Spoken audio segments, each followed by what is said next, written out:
prochaine intervention est faite par Madame Anne Légaré, qui est professeure associée au département de sciences politiques de l'UQAM, et elle s'intitule « Le néoconservatisme québécois et l'échec du mouvement souverainiste, une citoyenneté ambiguë ». Donc, j'aimerais remercier d'abord les organisateurs de ce colloque, parce que je pense que c'est un geste d'engagement politique que de nous réunir autour de ces questions avec des points de vue si différents. J'espère qu'on pourra arriver à établir des ponts et un véritable dialogue.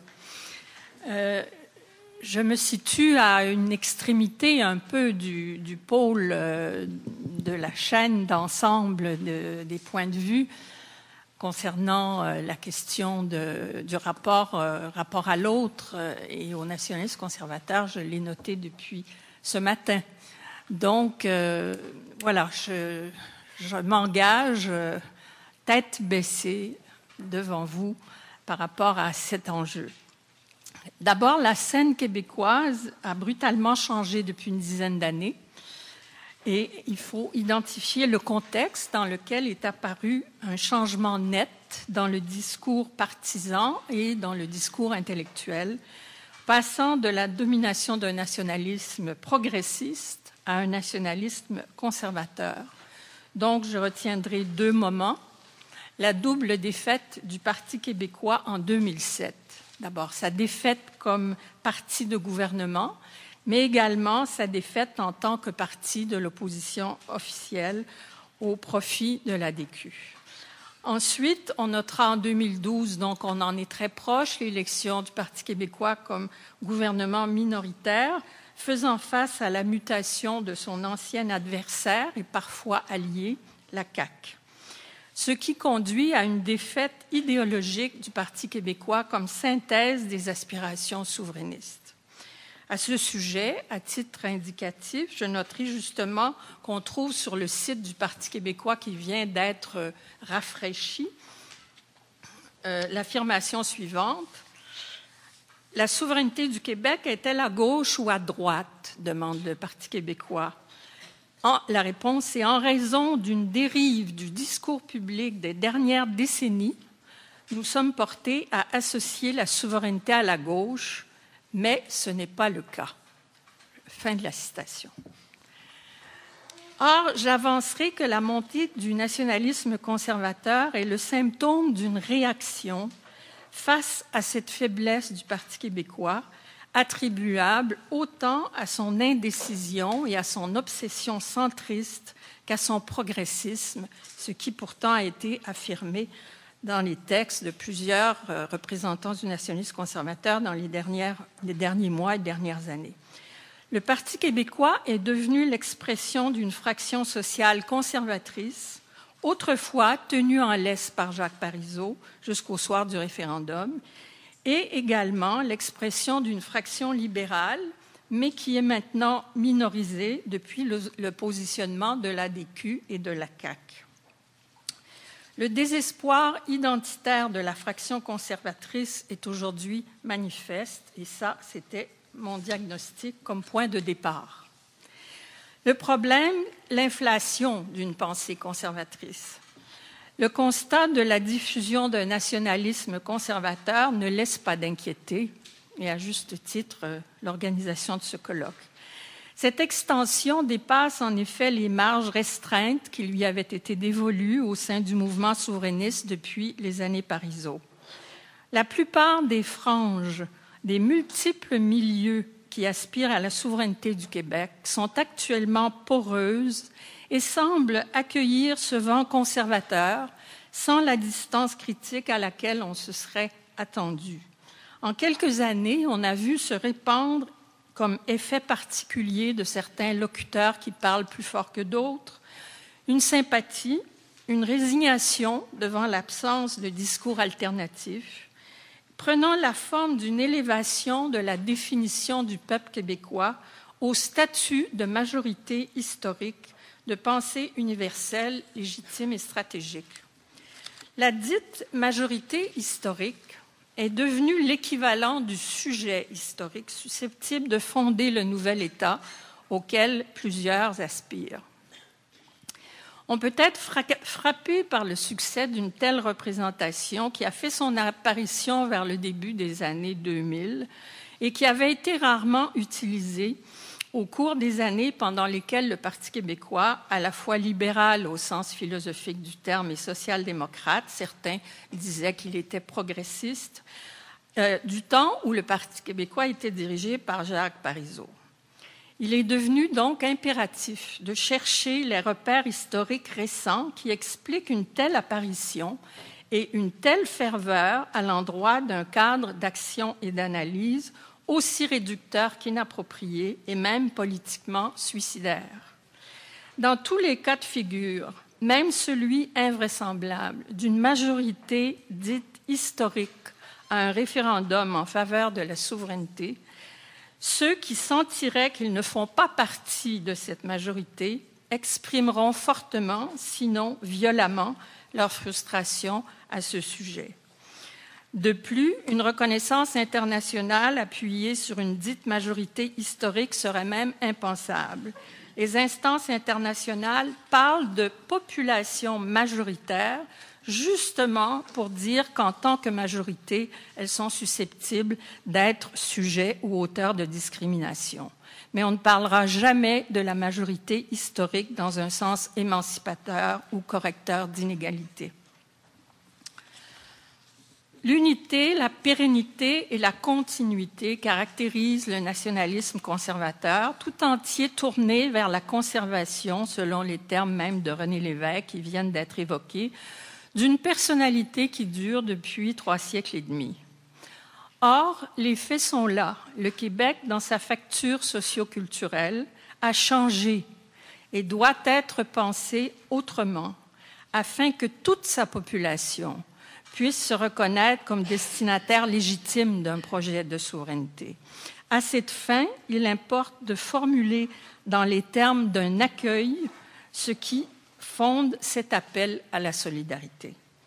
Donc, je présenterai maintenant la question du repli qui caractérise le moment actuel et me demanderai quelles sont les caractéristiques de ce repli.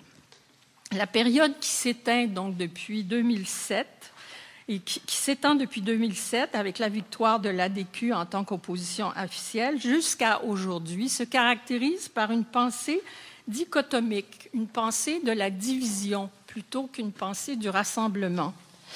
On aperçoit le primat du quantitatif, c'est-à-dire du nombre, nous sommes la majorité, plutôt que la question du lien social. On observe aussi le primat de la survie, de la peur de disparaître. C'est l'apparition du nous canadien-français exclusif au détriment du nous québécois de l'inclusion. On observe le primat de la reconnaissance de soi plutôt que l'accueil de l'autre. On entend le primat de l'origine plutôt que celui de la relation à ce qui se transforme. On parle aussi du primat de l'obsession partisane plutôt que de l'approfondissement de la diversité du mouvement social et du mouvement souverainiste. On est passé de l'affirmation « maître chez nous » à la promotion de l'identité de la majorité.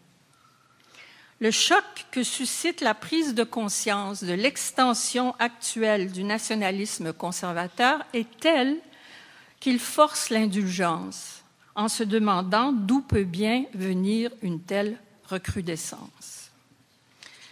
Donc, je tenterai d'expliquer la montée de la tendance conservatrice par 3 facteurs, un facteur démographique, un facteur politique et un facteur idéologique.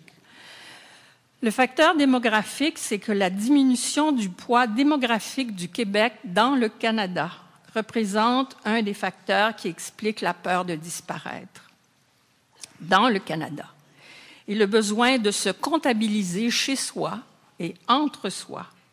On se comptabilise par rapport à l'autre. On voit ainsi apparaître la notion de majorité historique. Les chiffres sont les suivants. En 1951, le Québec représentait 29% de la population canadienne et il se proclamait donc à ce titre peuple fondateur parce qu'il représentait presque un tiers de la population canadienne. En 2011, cette proportion est passée à 23,5%. Et en 2031, il est prévu que la population du Québec dans le Canada sera de 22%, c'est-à-dire moins du quart. La peur de disparaître et le désir de survie vont ensemble et ils prennent forme dans une catégorie d'affirmation et d'exclusion. Nous sommes la majorité et nous sommes donc légitimes. Or, aujourd'hui, compte tenu du rôle structurant de l'ONU dans les relations super-étatiques, la légitimité du pouvoir repose moins sur une majorité électorale comptable que sur le respect des droits fondamentaux stipulés dans les chartes. Ça a été beaucoup évoqué depuis ce matin. Voyons donc maintenant une explication de nature politique qui est conséquence de cette situation. Dans ce contexte, durant la période des années 1975 à 2000, le Québec s'est donné des outils juridico-politiques d'affirmation de son identité que sont les différentes chartes. De son côté, le Canada, par ses propres chartes, conteste sans arrêt certains effets de l'application des chartes québécoises. Les décisions des chartes québécoises sont soumises à l'autorité et à la légitimité de la charte fédérale. Ainsi, le Québec et les Québécois vivent une blessure qui déclenche colère et repli. Les exemples de ces décisions favorables à la charte fédérale sont les suivants. Par exemple, dès 1979, les articles 7 à 13 de la Charte de la langue française furent déclarés inconstitutionnels par la Cour suprême. Ainsi, le gouvernement du Québec s'est vu tenu d'adopter toutes ces lois dans les deux langues pour se conformer au jugement de la Cour. En 1982, la Charte canadienne des droits et libertés a recours au primat de l'article 23 pour déclarer inconstitutionnel le chapitre 8 de la Charte de la langue française sur la langue d'enseignement. En 1988, la Cour suprême du Canada valide la décision de la Cour supérieure du Québec sur l'affichage bilingue. En 2009, dans un jugement unanime, la Cour suprême du Canada a estimé que le gouvernement du Québec a contrevenu à la Charte canadienne des droits et libertés et a invalidé des dispositions de la Charte de la langue française qui avaient pour but d'empêcher les parents du Québec d'utiliser l'école anglaise privée non subventionnée dans le but d'acquérir le droit d'envoyer leurs enfants à l'école anglaise financée par les fonds publics. C'est le problème des écoles passerelles. Ces facteurs politiques sont réels et produisent leurs effets. Entre autres, ils incitent en effet au repli. Voici maintenant des explications d'ordre idéologique. La période des 30 dernières années qui ont précédé la fin du XXe siècle a eu un impact important sur les relations entre groupes sociaux au sein des sociétés occidentales et ont ainsi agi sur l'ensemble des représentations du rapport à l'autre qui se sont instituées dans ces sociétés. Le Québec n'a pas échappé à ce mouvement. C'est justement ce rapport à l'autre qui affecte, dérange le nationalisme conservateur et le fait surgir. En effet, la prégnance de la représentation de l'autre dans les décisions légitimes des tribunaux, des États et des organisations interétatiques comme l'ONU vise directement à déplacer la légitimité de la majorité vers le respect des droits fondamentaux.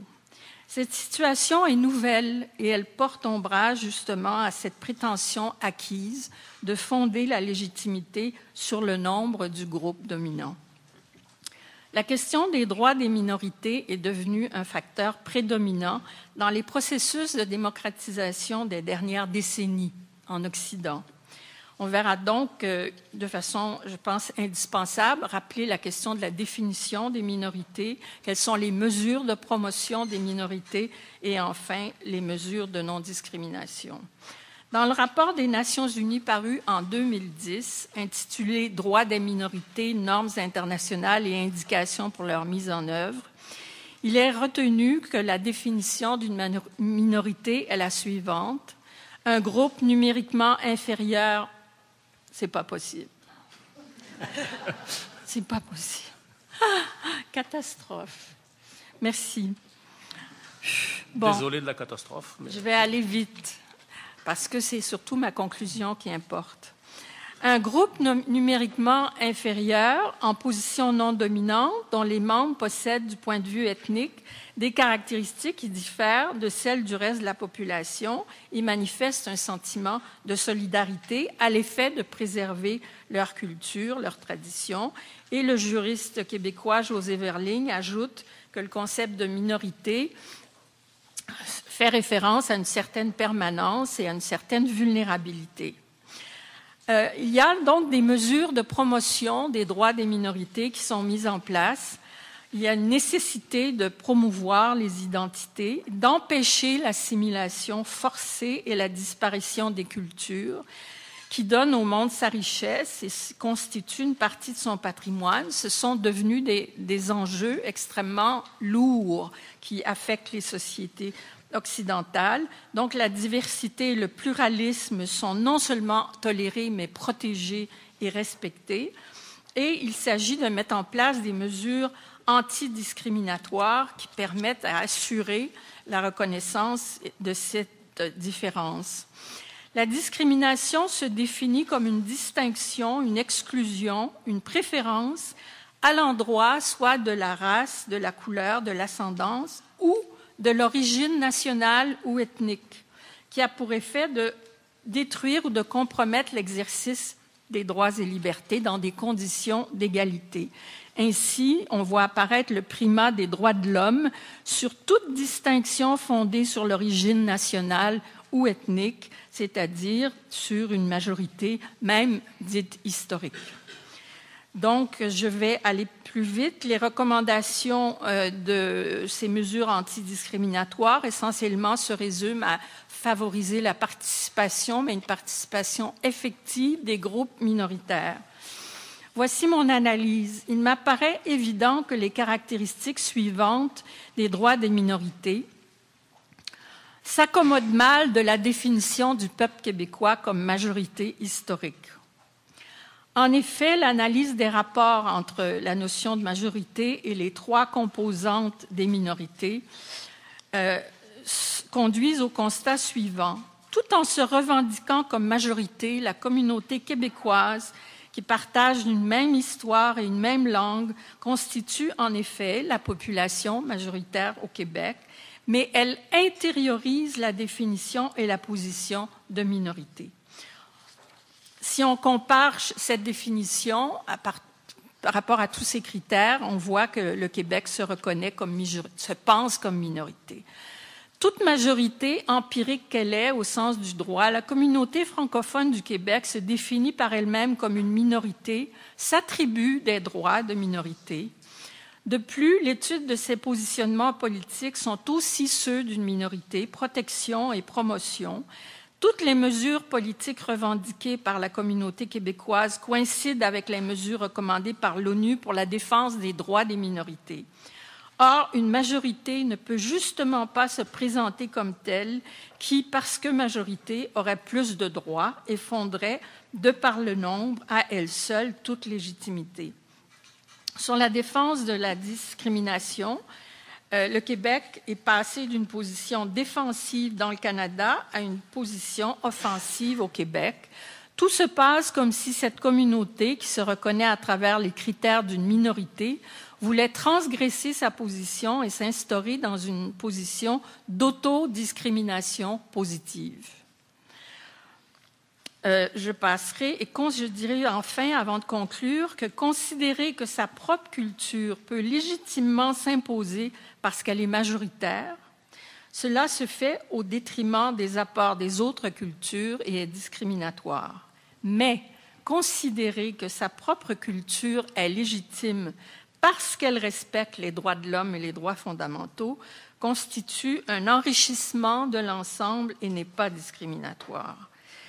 Selon cet article de la Convention, la communauté qui se discrimine elle-même en se mettant en position d'autorité ou d'exclusion en tant que majorité ne se place pas dans des conditions d'égalité avec le reste de la société. Je vais maintenant directement à ma conclusion. De façon extrêmement surprenante, c'est bref, le nationalisme conservateur qui choisit de s'incarner dans l'expression majorité historique intériorise le langage de l'autre et, dans un désir d'affirmation, il le retourne contre soi. Devant l'accusation d'ethnicité répandue dans le Canada contre le Québec, cette communauté renforce son affirmation d'un point de vue ethnique. Partant du statut de minorité dans le Canada, on énonce le statut de majorité au Québec. Ceci entraîne une refondation du sujet souverainiste qui prend la forme d'une régression, d'un rétrécissement. La notion de majorité prétendument légitime, malgré les bonnes intentions démocratiques et le principe d'ouverture à l'autre qui est proclamé, établit une hiérarchie, une distinction, une préférence entre les groupes, et tout en satisfaisant la vanité blessée du Québécois de souche, rejette le lien interculturel qui est le nouveau visage de les sociétés inclusives modernes.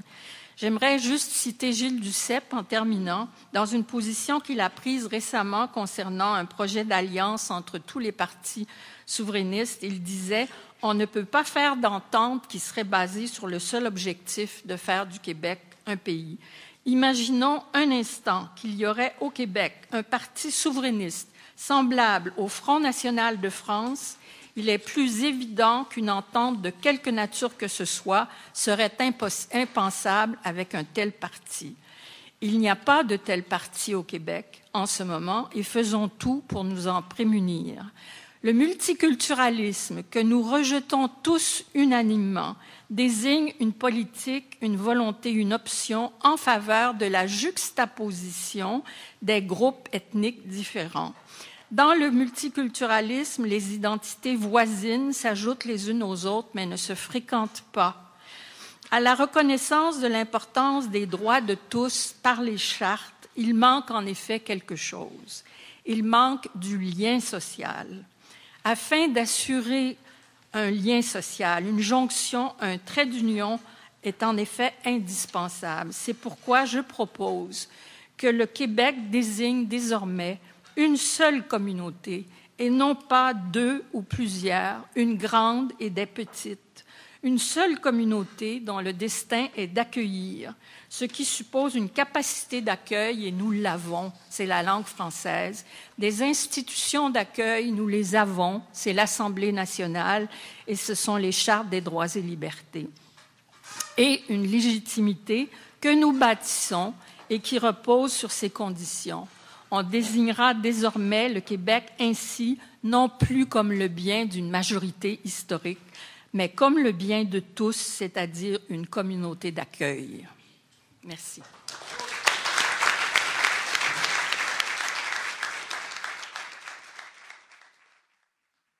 Je passe la parole tout de suite à Jocelyne Couture, professeure associée au département de philosophie de l'UQAM, qui va nous présenter une communication qui s'intitule « L'avenir du nationalisme québécois, liberté, égalité, fraternité ».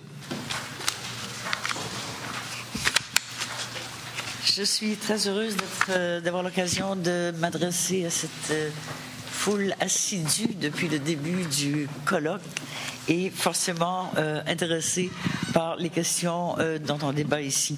Dans mon bref exposé, je parlerai d'abord de la diversité des nationalismes au Québec, ensuite de la diversité ethnoculturelle au Québec et finalement de la rencontre de ces deux États. Contrairement à plusieurs intervenants qui ont pris la parole jusqu'ici, j'attribue la diversité des conceptions du nationalisme que l'on peut recenser maintenant dans le paysage québécois à une tentative bien légitime de fournir une explication à ce qui, en 1995, nous a semblé inexplicable, à savoir la défaite référendaire. La gauche accusant la droite accusant la gauche, et certains accusant le peuple québécois dans sa totalité pour ne pas avoir eu le courage de choisir sa liberté alors qu'il en avait l'occasion. C'est ainsi que qu'on s'est retrouvé, selon moi, avec une multiplicité de nationalismes dont chacun prétendait être en mesure de sauver la nation de la servitude. Il faut se rappeler aussi que c'est sur ce front idéologiquement divisé qu'on a ensuite vu déferler les grands débats sur la laïcité, l'immigration, les accommodements raisonnables, l'avenir de la langue française, la préséance ou non de certains droits de la personne, tous ces débats qui donnaient à chaque camp nationaliste, l'occasion de préciser ses positions en regard de toutes ces questions et, bien entendu, de se radicaliser. On s'est alors retrouvé en présence de toute une gamme de nationalismes allant d'un nationalisme conservateur extrême, une version extrême, nationalisme ethnique, jusqu'à ce que j'appellerais le nationalisme de la perfection, dont les défenseurs prétendaient bien sûr que c'est seulement après avoir rempli certaines conditions qui vont de l'éradication de la pauvreté à l'implantation de la démocratie participative en passant par la pleine égalité des femmes que les Québécois pourraient enfin songer à réaliser leur indépendance. On sait maintenant comment s'explique l'échec référendaire de 1995. Et cette explication ne renvoie ni à la gauche, ni à la droite, ni à un quelconque atavisme du peuple québécois qui en ferait un peuple peureux, indécis, confus quant à ses propres aspirations. On sait maintenant, grâce à la commission Charbonneau, et je me réfère ici en particulier au témoignage de Gilles Cloutier, que le référendum de 1995 était un référendum clé en main, concocté par des artisans depuis longtemps rompus aux subtilités des élections clé en main. Clé en main pour le long? Contrairement à ce que je suggère, évidemment, contrairement à ce que je suggère, à ce que suggère la problématique du présent colloque, je ne pense pas qu'on doive trop s'inquiéter de la diversité des nationalismes au Québec. D'abord parce qu'elle m'apparaît, comme je viens de le suggérer, surtout conjoncturelle. Elle a pris naissance, cette diversité, et continue d'exister dans un contexte bien précis, l'échec référendaire de 1995 et les tentatives entièrement légitimes, je le répète, pour comprendre les causes de cet échec. Je pense que, règle générale, les indépendantistes qui prônent un nationalisme de gauche, de droite, conservateur ou progressiste ou internationaliste sont des indépendantistes sincères, de bonne foi, capables de reconnaître que nous avons un objectif commun et que pour y parvenir, il vaut mieux s'unir que de se diviser. Je ne pourrais pas en dire autant des partis souverainistes qui obéissent à des logiques et à des contraintes bien différentes. Et évidemment, il y aura toujours des dissensions, des conflits d'intérêts, des conflits de valeurs, des conflits entre des conceptions socio-économiques divergentes. Et le contraire, à savoir qu'il y ait un consensus ferme sur toutes ces questions, serait plutôt inquiétant dans une société qui prétend aspirer à la liberté de penser. Ce que je dis donc, c'est que l'indépendance est l'objectif commun de tous les souverainistes. Ils sauront, le temps opportun, mettre entre parenthèses les questions qui divisent et pourront reconnaître que les réponses à ces questions ne pourront être données et mises en application que dans un processus démocratique et que dans un pays où le peuple a les moyens de décider par lui-même et pour lui-même. Ce qui ne sera pas le cas tant et aussi longtemps que les Québécois n'auront pas réalisé leur indépendance. Une seconde raison pour laquelle je ne m'inquiète pas trop de la pluralité des conceptions nationalistes qui cohabitent maintenant au Québec, c'est que certaines d'entre elles ne sont tout simplement pas viables au Québec et qu'elles sont de ce fait vouées à une disparition par attrition. Une conception du Québec qui subordonne une conception du nationalisme qui subordonne la poursuite de l'indépendance à la réalisation d'une liste de conditions, dont celle que je viens d'énumérer, c'est une conception irréaliste qui ne tient pas compte du contexte dans lequel ces conditions préalables devraient être satisfaites, c'est-à-dire un contexte où ce ne sont pas les Québécois, mais le gouvernement canadien et la Cour suprême qui ont encore le dernier mot sur ces questions.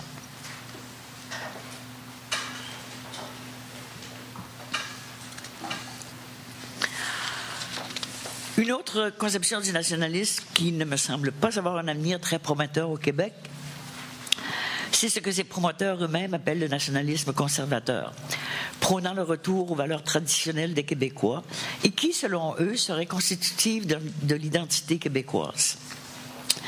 Ce type de nationalisme, dans sa version extrême, il en existe plusieurs versions, mais dans sa version extrême, repose, selon moi, sur une prémisse voulant que les sociétés soient, premièrement, culturellement homogènes, deuxièmement, pérennes dans leurs valeurs et leurs modes de vie, et troisièmement, ce qui est un corollaire des deux clauses précédentes, foncièrement incompatibles entre elles. Or, cette prémisse ignore la réalité non seulement de la société québécoise, mais de la majorité des sociétés contemporaines. Les sociétés, pour peu qu'elles aient jamais été culturellement homogènes, et encore on peut douter qu'elles aient pu l'être aussi loin qu'on puisse remonter dans l'histoire de l'humanité, ont cessé depuis bien longtemps d'être culturellement homogènes. De plus, les sociétés évoluent, les valeurs changent, et on a bien souvent l'occasion, n'est-ce pas, de s'en féliciter, et elles le font sans pour autant perdre leur identité. La société québécoise n'a pas cessé d'être une société distincte en se sécularisant et en s'urbanisant. On comprend mal comment la perspective d'un retour en arrière quant aux valeurs et aux modes de vie et celle d'un isolement culturel par rapport aux autres sociétés pourrait séduire les Québécois et comment cela pourrait leur apparaître comme étant le chemin qui conduit à l'indépendance du Québec.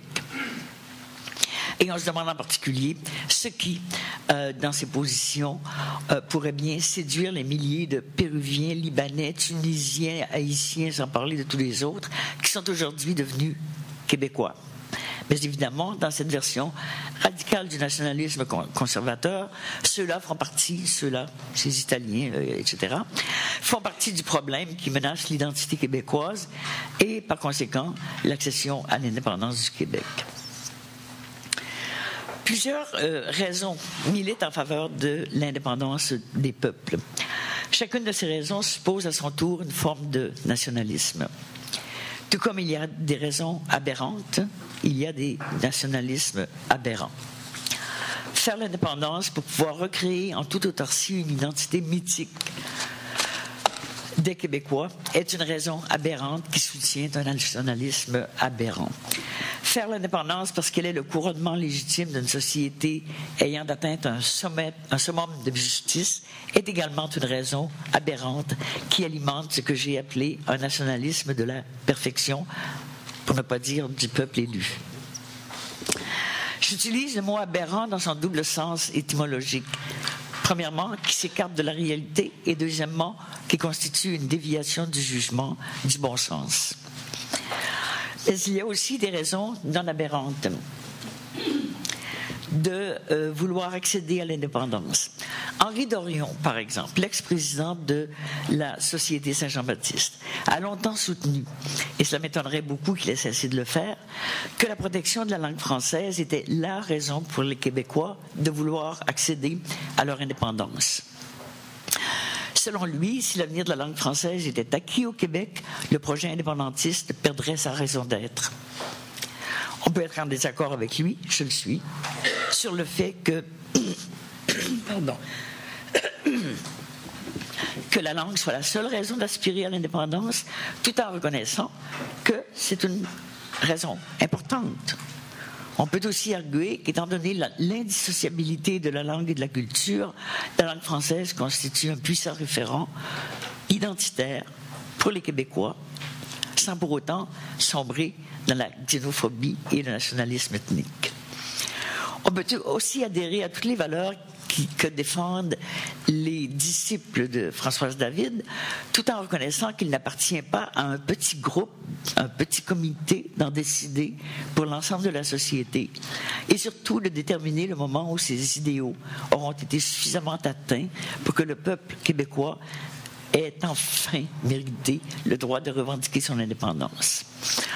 On peut adhérer à ces valeurs, surtout sans tomber dans cette aberration qui consiste à croire que ces idéaux peuvent être réalisés dans un contexte où le Québec est encore et toujours sous la férule politique, juridique et économique de l'État canadien. Je pense que la plupart des indépendantistes québécois, tout en étant réfractaires à ces nationalismes que j'ai qualifiés d'aberrants, acceptent volontiers que l'on puisse avoir diverses raisons d'être indépendantiste. Et comme ces diverses raisons engendrent, comme je l'ai déjà souligné, diverses formes de nationalisme, on peut en conclure que la pluralité des nationalismes au Québec, dans les limites que je viens d'indiquer, n'est pas en soi un écueil pour l'unité de la mouvance indépendantiste. On peut adhérer à un nationalisme identitaire, et je pense que plusieurs Québécois le font, tout en considérant que la diversité ethnoculturelle est une source d'enrichissement pour la collectivité et constitue un marqueur de l'identité nationale. On peut adhérer à un nationalisme de gauche ou de droite sans remettre en question le caractère démocratique des institutions politiques, juridiques et économiques dont on revendique le contrôle et l'administration. Bref, ce sur quoi je vais insister ici, c'est que ces formes de nationalisme, et sans doute bien d'autres qu'on peut imaginer, sont compatibles entre elles et peuvent donc converger au sein de la mouvance indépendantiste québécoise. Je voudrais maintenant aborder plus directement la problématique qui inspire le colloque, à savoir le nationalisme québécois face à la diversité culturelle. Il me paraît évident que les deux formes de nationalisme que j'ai qualifiées d'aberrantes sont réfractaires à la diversité culturelle. C'est plus immédiatement apparent pour les formes extrêmes du nationalisme conservateur, qui sont finalement des nationalismes ethniques.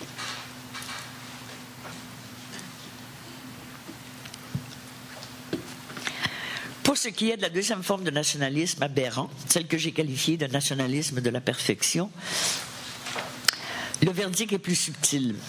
Certes, son discours apparent fait grand cas, son discours apparemment, devrais-je dire, fait grand cas de la tolérance et de l'ouverture à autrui. Mais en même temps, ce discours, comme le sont tous les discours d'allégeance perfectionniste, c'est un discours doctrinaire qui balise étroitement ce qu'est le progrès social, les valeurs qui doivent le guider et les finalités qui doivent être les siennes. Même ceux qui adhèrent à cette doctrine morale et aux valeurs qui la soutiennent devraient s'inquiéter, comme je le fais moi-même, du peu de cas que l'on fait de la démocratie lorsqu'on fait d'une doctrine morale un agenda politique. Il y a des précédents. C'est sur cette base que je remets fortement en doute la capacité du nationalisme perfectionniste à s'ouvrir à qui que ce soit, incluant a fortiori ce qu'on appelle les communautés ethnoculturelles. On peut approuver bien superficiellement, à mon avis, le port du voile pour les femmes musulmanes, mais on refuse mordicus d'entendre ceux qui voudraient, par exemple, s'engager à faire l'indépendance maintenant. Pour ce qui est des autres formes de nationalisme, celles qui sont compatibles entre elles et peuvent converger au sein d'un mouvement indépendantiste unifié, il m'a semblé que la meilleure façon, la façon la plus directe en tout cas de caractériser la façon dont elles peuvent répondre à la diversité ethnoculturelle consiste à montrer comment elles peuvent se conformer aux exigences du modèle néo-républicain.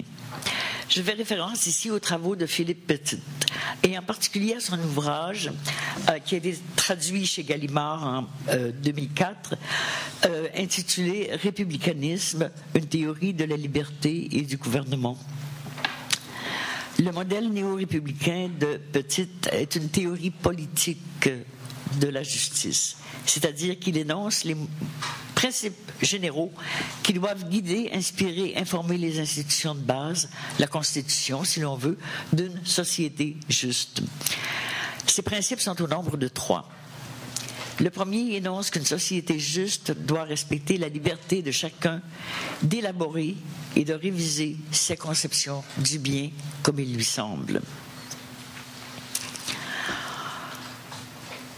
Dans cette optique, le pluralisme et la diversité, incluant bien entendu la diversité ethnoculturelle au sein d'une société, seront vus comme une confirmation du plein exercice de cette liberté, comme une conséquence souhaitable de la liberté. Le deuxième principe énonce l'égalité des droits et des devoirs des citoyens entre eux.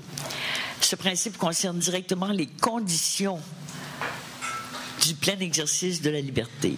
On ne se limite pas, comme dans le premier principe, à énoncer une liberté formelle, mais on va plus loin en garantissant les moyens d'exercer la liberté, que sont précisément les droits et les devoirs réciproques des citoyens.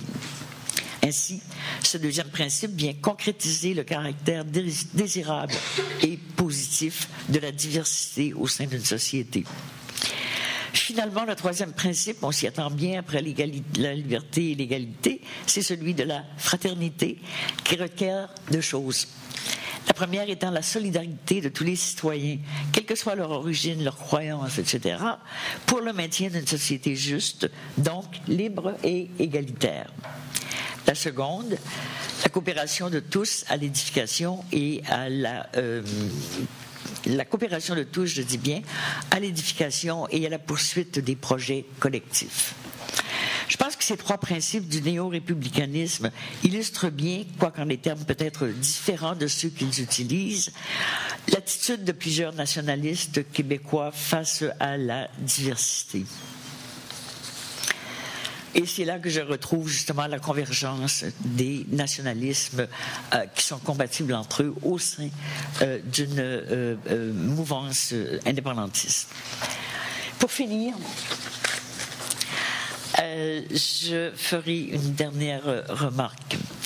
Dans son ouvrage, Philippe Petit décrit ces 3 principes que je viens d'énumérer, liberté, égalité, fraternité, comme étant les articulations essentielles d'un principe plus général de non-domination, qui pour lui résume l'idée même de justice sociale. Non-domination des individus par d'autres individus, la liberté de faire ses choix de vie, non-domination des minorités par une majorité, les droits sont universels, et finalement, non-domination d'une collectivité par une autre collectivité, autodétermination dans les choix de société. Je pense que la plupart des indépendantistes québécois n'auraient aucune difficulté à reconnaître dans ce modèle ce qui est au cœur de leurs aspirations. Je répondrai aux questions concernant l'application de ce modèle et surtout dans une société qui a une identité bien fondée. Merci. Alors, la deuxième intervention est celle de Arash Abizadeh, qui est professeur au département de sciences politiques de l'université McGill et qui s'intitule « Démocratie, nation et ethnie, le problème des frontières ». La théorie démocratique et le nationalisme culturel cherchent tous deux à légitimer le pouvoir politique en démontrant sa compatibilité avec la liberté. Les 2 théories s'entendent pour dire que ceux qui sont soumis à un régime politique restent libres dans la mesure où ils se gouvernent eux-mêmes. Dans la théorie démocratique, cette notion s'exprime dans l'idée de l'autonomie collective du peuple ou du démos. Dans le nationalisme culturel, elle s'exprime dans l'idée de l'autodétermination nationale, c'est-à-dire l'autonomie collective de la nation. Voilà 2 théories autoréférentielles en matière de légitimité politique. En effet, leur principe de légitimité renvoie directement à ceux qui sont soumis au pouvoir politique. D'autres doctrines pensant au monarchisme ou à la théocratie ne sont pas autoréférentielles. Leur principe de légitimité se réfère à la lignée ou à Dieu, mais pas au nous, à ceux soumis au pouvoir politique. Or, les théories autoréférentielles ne peuvent aborder la question de la légitimité politique que conjointement avec une deuxième question, celle des limites ou frontières. On ne peut déterminer un principe de légitimité référant à une collectivité sans la spécifier, c'est-à-dire sans déterminer qui en sont les membres et qui ne le sont pas. La thèse que je défends ici est la suivante. Si l'on assume que l'autonomie politique repose sur un sujet collectif qui est constitutivement limité et que ces limites sont établies de manière pré-politique, il devient alors impossible de résoudre à la fois le problème de la légitimité et celui des limites. Tant la théorie démocratique traditionnelle que le nationalisme culturel se butent à un même problème qui entraîne des conséquences politiques importantes, nommément la réduction du démos à la nation et à son tour de la nation à l'ethnie ou, pour prendre le mot grec, à l'ethnos. Commençons par la nation derrière le démos. Selon la théorie démocratique, la source de l'autorité politique légitime est le démos. L'autonomie démocratique exige que le pouvoir politique soit exercé conformément à la volonté exprimée du peuple. Préciser le fondement de la légitimité exige donc à la fois de déterminer les procédures qui peuvent représenter la volonté collective du peuple, puis de préciser la composition de ce dernier. La théorie démocratique, comme toute théorie autoréférentielle, doit répondre d'un seul coup aux questions de la légitimité et des frontières. Voici le problème. Même si l'exercice du pouvoir politique trouve sa légitimité dans sa conformité à la volonté populaire, on ne peut interroger la volonté du peuple lui-même afin de déterminer sa composition. Il faudrait d'abord déterminer qui devrait être consulté pour régler la question, ce qui pose évidemment à son tour une nouvelle question de composition, et ce à l'infini. C'est ce que les philosophes appellent le problème des limites du démos. Ce problème est d'autant plus sérieux que le principe démocratique de la légitimité est avant toute chose procédural. Il suppose que la volonté populaire, pour s'exprimer, doit pouvoir compter sur la participation effective de tous les membres du démos par l'expression de leurs opinions et volontés propres. Ce n'est pas toute procédure qui convient à cette tâche. La procédure démocratique exige non seulement que tous les membres soient en mesure de participer, mais encore faut-il que cette participation puisse être significative et non seulement superficielle. Voilà donc un second problème, celui de la légitimité des procédures. Si la loi doit être le produit de certaines procédures particulières, alors la légitimité démocratique de la loi qui préside à ces procédures semble, elle aussi, en proie à la même régression infinie qui caractérise les limites du démos. À première vue, la solution que met de l'avant la théorie démocratique traditionnelle à ces deux problèmes peut paraître élégante. Elle affirme que la légitimité démocratique repose sur un fondement pré-politique, un fondement qui légitime les procédures permettant au peuple d'exprimer sa volonté et qui détermine les limites du démos. Suivant la tradition du contrat social, la base pré-politique de la légitimité et de la composition du peuple se trouve dans la volonté de l'individu. Volonté qui s'exprime par l'intermédiaire d'un contrat social unanime qui institue et des procédures politiques et un peuple distinct.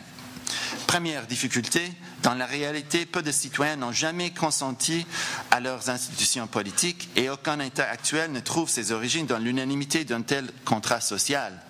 Difficulté plus fondamentale, le consentement unanime de ceux qui souhaitent se joindre à une société politique ne suffit pas à lui seul pour en légitimer les limites, car les frontières posent un problème d'externalité. D'une part, accorder ou refuser à un individu le statut de membre d'une société politique est parmi les exemples les plus puissants d'exercice du pouvoir politique. D'autre part, ce pouvoir est exercé tant sur ceux qui sont inclus que sur ceux qui sont exclus par ces frontières elles-mêmes. Cela implique que la suggestion politique est constitutivement sans limite. Ainsi, pour être légitime selon le principe du contrat social, les frontières politiques exigeraient le consentement unanime de tous, c'est-à-dire de chaque être humain, impossibilité évidente. Il faudra donc chercher un autre fondement au caractère prépolitique du peuple. Voilà précisément ce que le nationalisme culturel prétend offrir à la démocratie. Si certains nationalistes culturels affirment que la démocratie a besoin de la nation, c'est qu'ils y trouvent la base prépolitique nécessaire à la détermination des limites du démos. Selon la théorie démocratique traditionnelle, le peuple est le souverain par rapport à l'État. Le peuple existerait donc causalement et constitutivement avant l'État en tant que fondement prépolitique de sa légitimité. Pas de surprise si la démocratie a souvent pris la forme d'une mouture du nationalisme. Incapable elle-même de légitimer les limites d'exclusion, la démocratie s'est appuyée sur le principe de légitimité nationaliste culturelle pour déterminer la composition du peuple. Ce faisant, elle réduit le concept de peuple à celui de nation culturelle. Le résultat, derrière tout démos traditionnel, c'est-à-dire derrière tout démos qui cherche la légitimité de ses limites dans une condition prépolitique, se cache une nation culturelle. Passons à l'ethnos derrière la nation. Tout comme la théorie démocratique, le nationalisme culturel affirme réconcilier la soumission au pouvoir politique et la liberté. C'est là le rôle de l'autodétermination nationale. L'exercice du pouvoir politique trouve alors sa légitimité sur la base de son adéquation à la culture prépolitique de la nation. Prépolitique ici signifie intérieur à l'exercice du pouvoir politique, tant sur le plan causal que constitutif. Cette demande pour un fondement prépolitique de la légitimité, ce que l'on pourrait appeler la thèse du fondement prépolitique, peut sembler tout à fait raisonnable. Elle s'inspire naturellement de l'idée selon laquelle la force ne crée pas le droit. Le nationalisme culturel postule que la nation et sa culture sont intérieures aux institutions de l'État et que ces lois ne sont légitimes que dans la mesure où elles se conforment à ces domaines prépolitiques. En effet, la nation est censée non seulement fournir le fondement de la légitimité, mais aussi constituer le soi collectif sur lequel le pouvoir politique est exercé. La nation culturelle affirme donc à la fois répondre et à la question de la légitimité et à celle des limites. Mais si l'on affirme que le fondement de la légitimité est une culture commune, il faudra donc répondre à la question suivante. Que signifie le fait de partager une culture commune ? Problème capital, les limites des cultures sont manifestement floues. Toute tentative de définition des limites d'une culture commune fait face à un problème insurmontable. Au sein même de toute collectivité dont les individus sont censés partager une culture, il y aura toujours de la diversité entre ces individus. C'est le problème des variations internes. Et à l'inverse, il y aura aussi toujours des chevauchements externes avec ceux qui ne sont pas censés la partager. Les différences et similitudes sont transversales, de sorte que toute soi-disant entité culturelle délimitée apparaît invariablement comme une hybridation. En dernière analyse, impossible de fixer de manière objective les limites d'une culture commune. Les cultures se pénètrent les unes les autres. Il en va de même pour tous les candidats traditionnels pour différencier les cultures comme l'histoire, la religion ou la langue. Certes, le nationalisme culturel propose une réponse à ce problème des limites de la communauté culturelle. Il tente de régler la question une fois pour toutes par le recours aux institutions de l'État et aux droits positifs, en d'autres termes, par des décisions politiques. Quelles sont les caractéristiques fondamentales de notre culture et qui partage cette culture avec nous ? Le nationalisme s'en remet aux institutions politico-juridiques de l'État pour répondre à de telles questions. Soyons clairs. On comprend que la circoncision féminine est hors de question dans notre culture parce que nous en avons fait un geste illégal. On peut également voir, c'est qu'en exemple, que vous appartenez à notre culture parce que, comme en témoigne votre passeport, vous partagez avec nous une nationalité. Cependant, en définissant une culture commune de la sorte, cette dernière ne devient qu'un projet politique, un projet qui se réalise par l'exercice du pouvoir politique, et ce, sans en être ni le fondement ni la justification prépolitique. Réduire la nationalité à la citoyenneté expose un problème normatif évident. Pour résoudre le problème des limites de la communauté culturelle, le nationalisme culturel doit abandonner sa prétention à fournir un fondement prépolitique de la légitimité du pouvoir politique. Si c'est les droits positifs qui déterminent une culture, ainsi que ceux qui y participent, alors la culture ne peut servir de fondement prépolitique qui légitime les droits positifs. En somme, si une culture est un projet à réaliser plutôt qu'un état de fait intérieur à l'État, alors la légitimation nationaliste de la politique exige une nouvelle base prépolitique. Le besoin d'un nouveau fondement prépolitique est d'autant plus exacerbé que le problème des limites d'une culture se pose non seulement au niveau synchronique dans l'espace, mais aussi de manière diachronique au fil du temps. Après tout, la nation est censée persister dans le temps. Même s'il est difficile pour les nationalistes d'admettre que les cultures s'interpénètrent, il ne peut nier qu'elles se transforment. Après tout, le changement culturel est présupposé par toute politique nationaliste culturelle, soit à titre de menace dont il faut se protéger, soit comme une possibilité à réaliser. Or, si les cultures changent, comment s'assurer qu'elles survivent au passage du temps et que la culture d'aujourd'hui soit la même que celle qui l'a précédée, dont elle est pourtant différente ? Le nationalisme culturel doit alors se rebattre sur une essence culturelle dont la persistance expliquerait incidemment la persistance de la nation, et ce malgré les changements culturels qui la frappent. D'où les défenses réactionnaires de la pureté culturelle. Or, le problème n'est pas seulement qu'une telle pureté est illusoire, mais aussi que le contenu culturel dit essentiel à la nation change d'une génération à l'autre. Donc, à un moment donné, c'est la religion catholique, à un autre moment, c'est la langue française. Ces deux problèmes se lient à un troisième. Si les gens perçoivent subjectivement leur culture comme quelque chose de naturel ou de prépolitique, cette expérience est la moins avérée précisément lorsqu'il s'agit de reproduire une culture d'une génération à l'autre.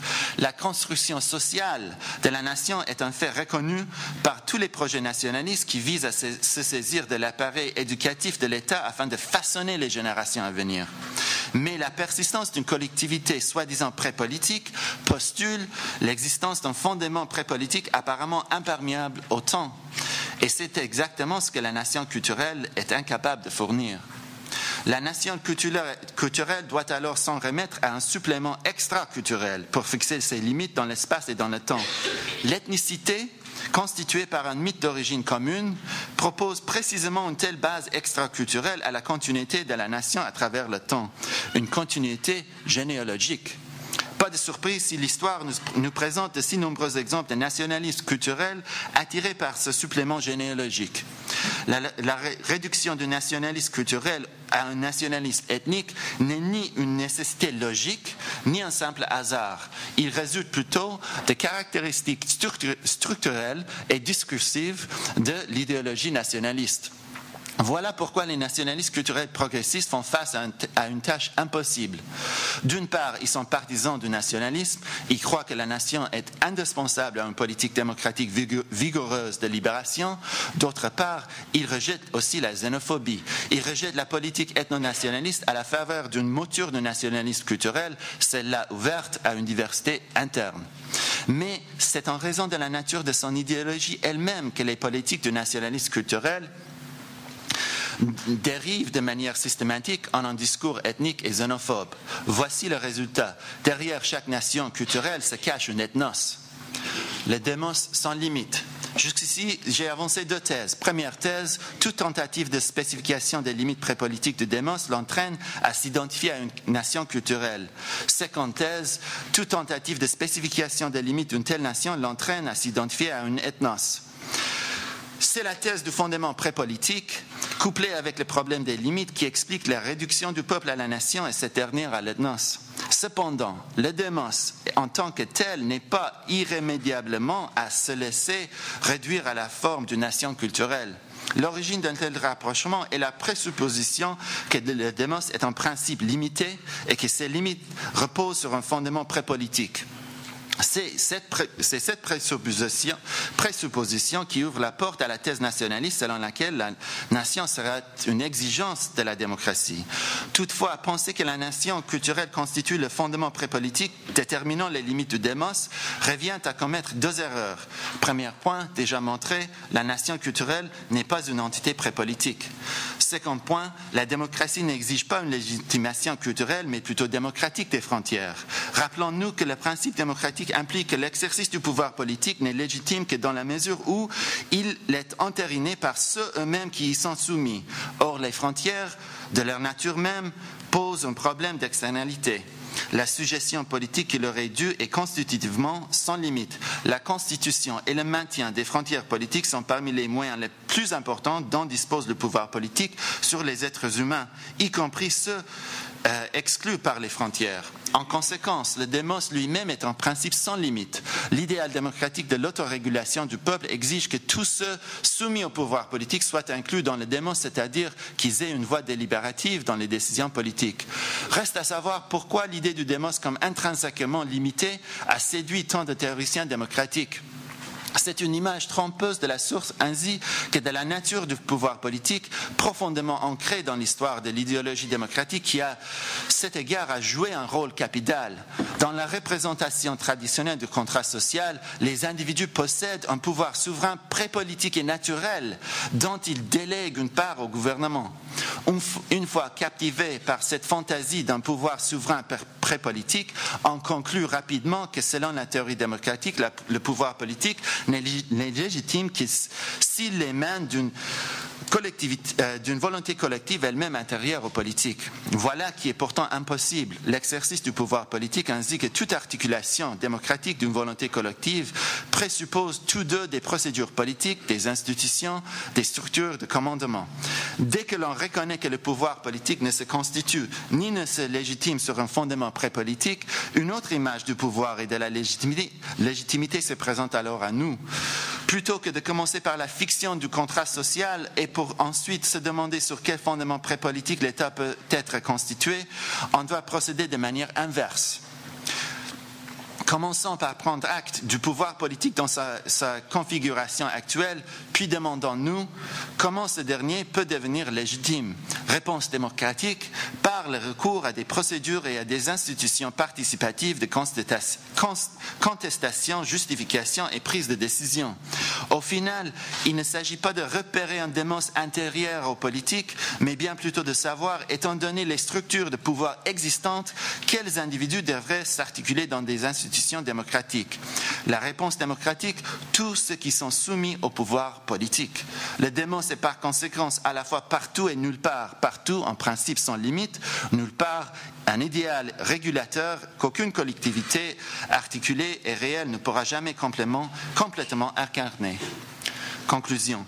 Affirmer que le démos est un principe sans limite implique certaines conséquences. Premièrement, la démocratie ne nécessite pas le nationalisme. Une politique démocratique et post-nationaliste qui évite les pathologies xénophobes inhérentes à tout nationalisme nous est disponible. Deuxième conséquence, tout démocrate doit être partisan des instances démocratiques de gouvernance à l'échelle interétatique. Troisième conséquence, les frontières politiques pour être démocratiquement légitimes doivent être justifiées démocratiquement auprès de ceux qu'elles excluent. Une démocratie authentique ne peut pas trancher unilatéralement quant à la composition de ses membres. Ce n'est pas là le sens exact de l'autodétermination, parce qu'en définitive, poser la question des limites du démos est justement poser celle de la composition de ce soi collectif appelé à s'autodéterminer. Merci.